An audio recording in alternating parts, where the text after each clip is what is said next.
দেশের বিভিন্ন স্থানে আম ও লিচুর বাম্পার ফলন হয়েছে। দীর্ঘ পরিচর্যার ফসল হাতে পেয়ে খুশি চাষিরা। চাষিরা বলছেন, মৌসুমের শুরু থেকে আম ও লিচুর ফলন ভালো হয়েছে। দিনাজপুরের বেদানা, চায়না থ্রি ও বোম্বাই জাতের লিচুর বাম্পার ফলন হয়েছে। জেলা কৃষি বিভাগ বলছে, শুধুমাত্র দিনাজপুর থেকে 700 কোটি টাকার লিচু উৎপাদন হবে, যা স্থানীয় চাহিদার পাশাপাশি সারা দেশে সরবরাহ করতে পারবেন। তবে আমের রাজধানী রাজশাহীতে জলবায়ুর বিরূপ প্রভাবে ফলন কম হওয়ার আশঙ্কা করছেন বাগানীরা। বলছেন, বাগানগুলোতে যে পরিমাণ আমের মুকুল এসেছিল সে অনুযায়ী ফলন হয়নি। এরই মধ্যে বাজারে আসতে শুরু করেছে বিভিন্ন জাতের আম। তবে হাড়িভাঙা, গোপালভোগ, আম্রপালি, ল্যাংড়া জাতের আম জুনের মাঝামাঝিতে বাজারে আসবে। লিচুর ফলন নিয়ে বিস্তারিত জানাতে দিনাজপুর থেকে সরাসরি যুক্ত হচ্ছেন স্টাফ করেসপন্ডেন্ট ফারুক হোসেন। ফারুক, জেলায় এবার লিচুর উৎপাদন কেমন হয়েছে এবং বাজার দর নিয়ে চাষিরা কি বলছেন?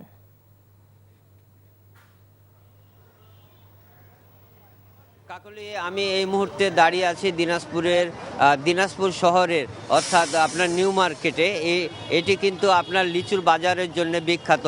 আর এবার আপনাকে বলে রাখি, সাধারণত সরকারিভাবে কিন্তু আপনার 25শে মে আপনার ভাঙার কথা, মানে লিচু তোলার কথা, কিন্তু তার আগেই লিচু কিন্তু তোলা হয়েছে শুধুমাত্র আপনার বেশি লাভের আশায়। এখানকার কৃষকরা বেশি লাভের আশায় কিন্তু 25শে মের আগেই লিচু তোলা শুরু করেছেন, যার কারণে এখন যে আপনি লিচুটি দেখতে পাচ্ছেন এটি কিন্তু অনেকটাই অপরিপক্ক। এবং আপনাকে বলি যে এখানে 5000 হেক্টর জমিতে প্রায় 34,000 মেট্রিক টন আপনার লিচুর উৎপাদন হয়ে থাকে। এখন যে লিচুটি বাজারে উঠেছে তা হচ্ছে আপনার বেদানা লিচু এবং মাদ্রাজি লিচু। বেদানা লিচু বিক্রি হচ্ছে 500 থেকে 700 টাকার মধ্যে, আর আপনার মাদ্রাজি লিচুটা বিক্রি হচ্ছে 200 থেকে 350 400 টাকার মধ্যে। তা আপনার সব কিছু মিলিয়ে এই যে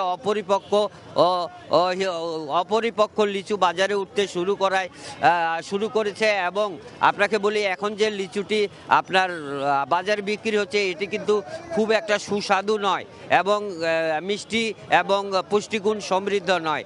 তবে 25 তারিখের পরে যদি লিচুটি উঠানো হতো তাহলে অনেকটাই ভালো হতো।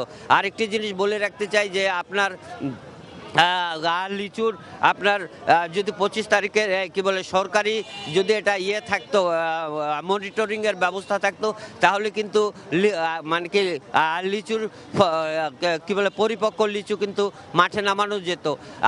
আর এবারে কিন্তু দিনাজপুর জেলায় প্রায় 750 কোটি টাকার এই লিচুর ক্রয় বিক্রয় হয়ে থাকে। তো সব কিছু মিলে আমার কাছে এই ছিল দিনাজপুরের লিচু বাজারের সর্বশেষ। কাকলি। দর্শক, এতক্ষণ লিচু উৎপাদনের খবরাখবর জানাচ্ছিলেন দিনাজপুর থেকে স্টাফ করেসপন্ডেন্ট ফারুক হোসেন।